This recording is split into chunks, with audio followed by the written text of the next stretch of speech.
Welcome to the Doherty Water for Food podcast.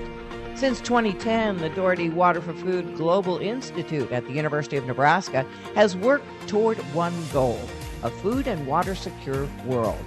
One in which global food security is ensured without compromising the use of water to meet other essential human and environmental needs. It's a daunting vision, but one that is vitally important. This podcast amplifies the voices of those making waves in this space. We hope you enjoy today's episode.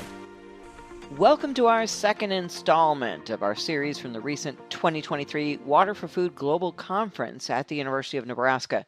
The theme of the conference was Cultivating Innovation, Solutions for a Changing World. And in this episode, we hear from two of the conference participants who are helping farmers in their parts of the world meet challenges and make progress. First up is Mure Agbonlahor from Nigeria, who serves on the African Union Commission. This is my 8th year in the Commission. I'm an agri-development officer, specifically on issues of climate-smart agriculture. At the Commission, we are involved in advocacy and capacity building in terms of managing agricultural production in the face of climate challenges. Yeah, that is what we do at the continent. At the AU Commission, we are involved in policy advocacy, and also, where possible, we do some capacity building for member states, especially for the young irrigation professionals. Well, tell me a little bit about yourself and maybe your journey and how you arrived and why this has become a passion for you. Mure was born actually in 1968. That is about 54 years ago. I attended primary and secondary school in Nigeria. I graduated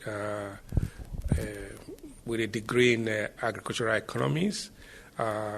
After my master's degree, I started academic journey. I was in the academics. I lectured for 14 years in 4 universities in Nigeria. I was at the Federal University of Agriculture, Abeokuta.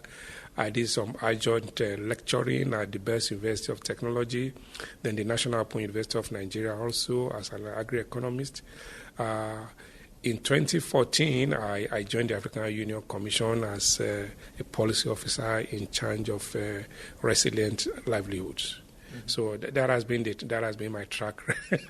Mm-hmm. Yes, it has been funny because I've been in academics for over 14 years and coming to the policy arena, I find it easy because all that I was doing in the classroom, teaching students to research, now is bringing it to practice in the policy arena. The panels that you were on really were addressing smallholder irrigation, how to manage smallholder farms, especially sub-Saharan Africa and that areas.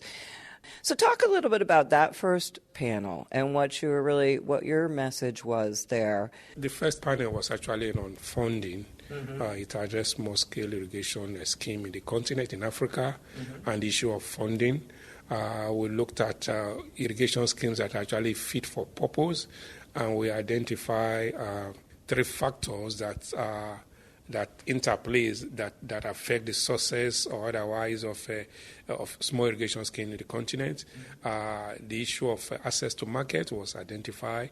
The issue of use of affordable irrigation technology was also identified, and the last one was, I think the issue of profitability, that it must be profitable. Yes, that small-scale farmers, they are into business, and the beauty of small-scale farmer-led irrigation, which is a small-scale farm, the beauty of it is that the farmers actually take charge of their development agendas. They are not waiting for government. They are market-oriented producers. They look at the market and what the market demands, and they produce, and they're able to make good profits from that. And it is the farmer-led irrigation is the fastest growing irrigation scheme in the continent because there is a move away from the large irrigation schemes that used to be the norm because of the issue of capacity, because of issue of scheme failure, because of issues of management issues. It wasn't flexible. The farmers were made to produce food security crop, but now with the farmer-led irrigation, they are able to go into high-value crops. Some of them are producing vegetable, producing fruits, like fruit vegetables and leafy vegetables, and they're able to target a particular market, mainly urban markets, and they're able to make more profit, which makes it sustainable. So the issue of funding that we're looking at, what is actually fit for purpose, that small irrigation schemes are fit for purpose because it addresses that issue of food security, issue of poverty alleviation, and issue of environmental sustainability. So that's what we address in the morning, looking at the funding aspect, and that is a need to tailor funding of small irrigation schemes. Even this evening, it was stressed that, and I quite agree with that what the farmers need is not actually subsidy. If there's something like subsidy, it must be targeted subsidy, but it's actually to incentivize their production. Because the issue of subsidy has not really worked in the continent because the institutions are weak. So how do you identify farmers that will benefit from it? Most times there is elite capture. You have a program that is targeting women farmers or that is targeting landless. You find out that eventually there are other people that benefit from that because of these weak institutions. So what government should rather do is to incentivize production in terms of market access, in terms of creating the enabling environment, infrastructure, other hard of soft infrastructure to make them to produce at a profitable level. And during the second panel, your main point that you wanted to stress was that policy is key. Elaborate on that. Exactly, yes. The policy is key, and that is what we do at the Commission, at the AU Commission. Like I said, AU, we don't have programs in member states. What we do is mainly policy advocacy, policy alignment, and because what we have seen all over is commitments come, and at the end of a particular meeting like this, heads of state or maybe the ministers, they make commitment, this is what we are going to do to transform agriculture. It ends there. When they go back to their country, there is no plan. So let's go beyond the rhetoric. Let's go beyond just mere pronouncement. You understand? For policy to work, you must have enabling institutions in the countries to really drive it. You understand? Because policy is key. Policy is what drives action, and that's what was stressed this evening. That policy will drive action if the enabling environment is there, if the right institution is there, that will really encourage farmers to benefit from such policy. There are different policies that have been put in place, that have been said. Let me just say that have been announced. Yes, like there's a comprehensive agricultural development program, the CADEP, that is supposed to be the overarching framework for agricultural development in the continent. It has key commitments that heads of state have committed themselves to in terms of investment in agriculture, in terms of ending poverty by investing in agriculture, in terms of resilient production system, in terms of mutual accountability. These are things that head of states have committed to, but in terms of implementation, and that is where the challenge is. But at the Commission, we are tracking progress of the CADEP, of this commitment that the heads of state have made. Every 2 years, we do the review, the binary review of the CADEP, of the Comprehensive African Development Agricultural Development Program. We have indicators that we use in terms of they have committed to increasing the irrigation, access to irrigation. So where is country A, where is country B, which country, and the statistics is there, and it is obvious that we are using the same indicators to track progress over the years. And I think that is a win-win situation because member states are able to see where they are. And apart from just tracking progress, the binary review also have recommendations that member states can adopt or should adopt if they want to at least come out from where they are. You are on track, you are not, you are behind, lagging behind in terms of maybe access to irrigation facilities by your farmers. So the review also have recommendations, what you can do as a country, as a member state, to improve access to irrigation facility, to improve access to improve seeds, to improve access to market. We have all these that are outlined in the binary view. So policy is key. I think that's addressing. Policy is key, and there's a need to really make policy work so that it will not just be mere pronouncement. It's not intention. Good intentions are not enough. So you must be able to back it up with actions, and that is where policy is key. Yeah. How do you think that an event like this, that brings countries from all over the world together, can help with that kind of incentivizing maybe other countries to look at their policies and do something about it? Exactly. Yeah, that calls for peer learning. We have to learn what is working in the particular country, and we are open. We have collaboration with the CGI group and with some developed countries like Korea, like the EU, like US. So we look at what has worked. We are still in the learning phase. We look at what has worked in terms of a particular sector, and then we see how we can implement it. Good, it is not everything that is working in a particular country that will take hook, line, and sinker and say we must implement this. We also look at the environment, what in terms of the agroclimatic situation, in terms of the financing technology, in terms of the technology that exists. Like in the program in the afternoon, there was this issue of desalination of seawater to abstract water for irrigation. There are many desalination plants that's going on. I know in most of the Middle East, desalination plant is for potable water consumption. They take seawater, they remove the salt, and it would be a good model, but you must look at, is it sustainable? What is the economics of doing that if you want to use it for irrigation? Can we afford it in the continent? You must look at your native capacity. You must look at your situations. You must look at what you have. Is it really what we need now, so that we don't go and take more than we can buy? Yeah, I think that is it. So learning is good to learn, peer review, and that is what we are, even here we are learning. I'm learning. There are models that I've seen that is working in India, that is working in Pakistan, that is working in the US here, in different sectors. These are what we can try back home. Well, that's really all the questions I have. Is there anything else you'd like to add? Any last words? In Africa, the agricultural sector is key.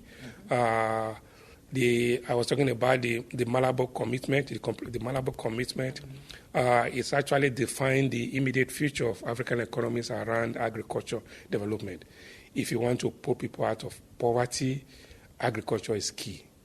It has been proved that with agriculture, you can actually reduce the number of people that are poor in the continent. In terms of, we are experiencing a lot of climate-related challenges, and adopting climate-smart agricultural technology is key.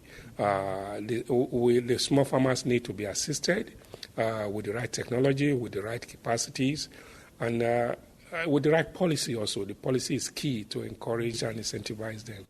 Also at the conference was 24-year-old Louise Mabulo, a chef, farmer, and entrepreneur from the Philippines.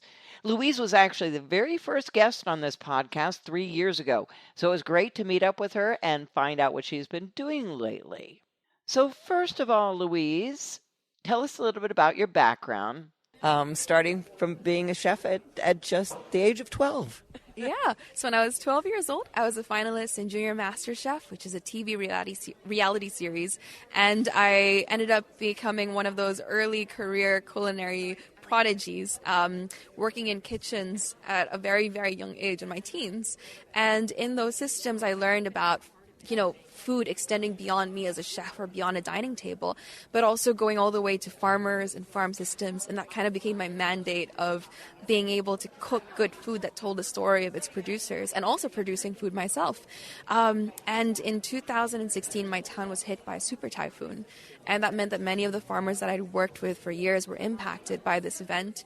And I ended up transitioning into helping them build agroforests and systems of farming that were more climate resilient. And that's when I built my initiative called the Cacao Project. You talked about it at lunch the other day, so how's it gone? So far it's been going fantastically. When we first spoke, we weren't even producing that much chocolate yet. But now our farmers have gone down to the field and are producing chocolates at the farms that the chocolates are grown at. And it's incredible. We're expanding to different villages. We've still worked with 200 farmers, but we're really cultivating these systems where the farmers work together to produce, whether it's cocoa vinegars or supplying each other with beans and someone else makes the chocolates.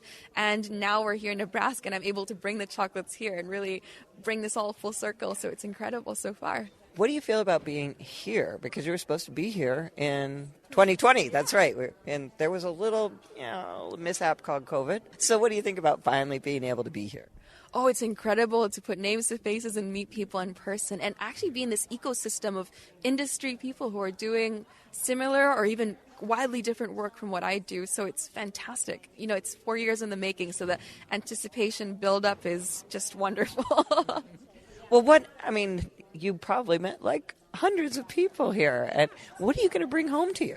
I think I'm going to bring home mostly the stories and the things that I've learned, the parallels of the work that I've seen, and really small lessons that I've picked up through pockets of conversation throughout the conference, whether it's from people doing carbon sequestration or people doing pastoral work and, working in pastures and controlled grazing.